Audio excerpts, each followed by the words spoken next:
Layong maisulong ang reformang pang-edukasyon sa bansa na isa batas ang programang K-12 kung saan ipatutupad ang dagdag taon mula preschool hanggang high school.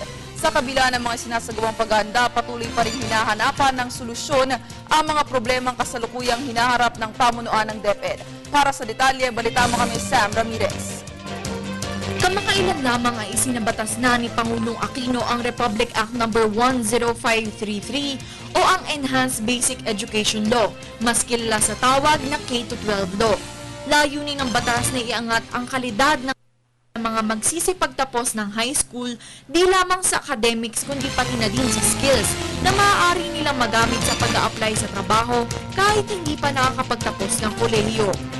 Bilang paghahanda sa pagpapatupad nito, nagsagawa ng training ang Department of Education nitong summer para maging sapat ang kaalaman ng mga guro, lalo na yung mga magtuturo sa grade 2 at grade 8 dahil sa revised o bagong curriculum. Ayon sa ilang guro na nakadalo sa training, bagamat naging mas maayos ito, idinulog pa din ng ilan sa kanila ang kakulangan sa training modules at lesson plans na gagabay sana sa kanila na gampanan ang kanilang trabaho.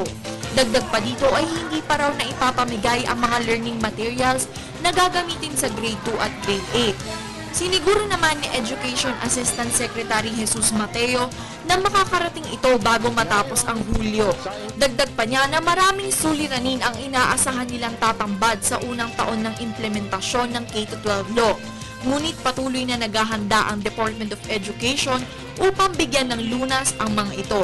Isa pang balakid sa matagumpay na pagpapatupad ng K-12 law ang kakulangan sa silid-aralan, mga training centers at facilities. Gayon na din ang mga guro, lalo na sa 2016 to 2017 kung saan inaasahan biglang dadagsa ang mga mag-e-enroll sa junior at senior high school. Solusyon naman ng Department of Education na makipagtulungan sa mga pribadong kolehiyo at universidad at iba pang institusyon upang magamit o mahiram muna ang kanilang mga facilities at mga guro. Nakasaad din naman sa K-12 law na maaaring tumanggap ang mga paaralan ng mga hindi lisensyadong mga guro bilang mga part-time teachers upang magturo ng mga skills. Nag-uulat para sa Telebisyon ng Bayan, Sam Ramirez.